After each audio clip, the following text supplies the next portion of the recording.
अऊज़ु बिल्लाहि मिनश्शैतानिर्रजीम बिस्मिल्लाहिर्रहमानिर्रहीम। मोहतरम सामीन इकराम, अस्सलाम वालेकुम रहमतुल्लाहि व बरकातुहू। उम्मीद करता हूँ आप सब खैरियत से होंगे। अल्लाह ताला सब पर अपना खुसूसी फजल करम फरमाए। बहुत ही ज़बरदस्त मालूमाती वीडियो के साथ एक बार फिर आपकी खिदमत में हाज़िर हूँ। आज हम जानेंगे सूअर का हुक्म कुरान और हदीस में क्या है। खिंजीर, इसके बारे में आज हम जानते हैं। वीडियो शुरू करने से पहले अर्ज़ है कि मेरे चैनल को सब्सक्राइब कर दीजिए, वीडियो को मुकम्मल देखिए, शेयर कीजिए, लाइक कीजिए और घंटी के बटन को भी दबा दीजिए ताकि मेरी हर आने वाली नई वीडियो का नोटिफिकेशन आप तक पहुंच सके। चलिए वीडियो को शुरू करते हैं। खिंजीर एक नजिस और हराम जानवर है और इसकी ये नजासत इसके गोश्त, चर्बी बल्कि हर जुज़्व में सरायत किए हुए है। कुरान पाक में अल्लाह ताला ने 4 मकामात पर खिंजीर के हराम होने का ज़िक्र फरमाया है।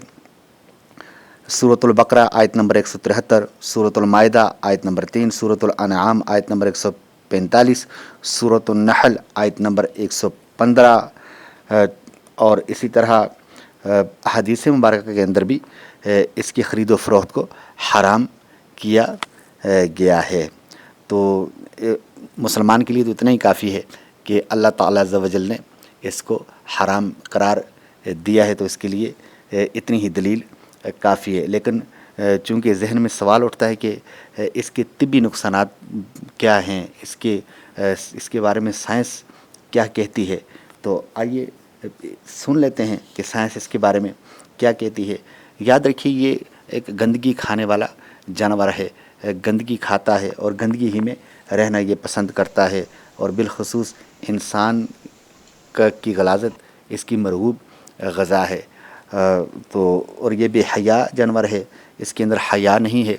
इसकी जो सूरनी होती है उसके साथ, इसकी मादा के साथ इसके सामने कितने ही सूर कुर्बत करें तो इसको जो है वो बिल्कुल शर्म नहीं आती है, कोई गैरत इसके अंदर नहीं होती है, गैरत नहीं खाता, बेगैरत जानवर है।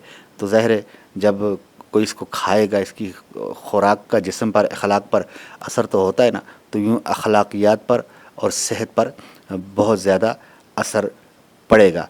आप देखें जिन ममालिक में इसको खाया जाता है वहाँ कितनी बेहयाई आम है, बीमारियाँ कितनी आम हैं। तो अल्हम्दुलिल्लाह हम मुसलमान हैं, तो मुसलमान के लिए हलाल व तय्यब जो है वो ग़िज़ाएँ हैं।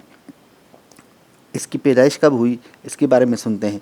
इसकी जो पैदाइश है इसके बारे में उलमा फरमाते हैं कि ये हाथी की दुम से पैदा हुआ है।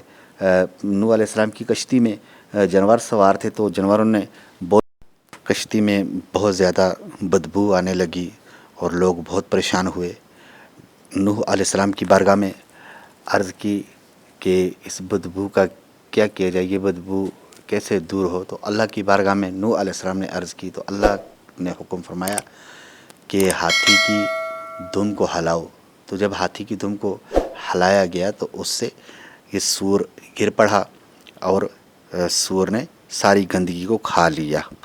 इससे पता चला कि सूअर जो है ये गंदगी ही के लिए पैदा किया गया, ये गंदगी ही खाता है, गोबर खाता है, इंसानी गलाजत खाता है, घास भी खाता है, लेकिन ये ज़्यादा गंदगी ही खाता है।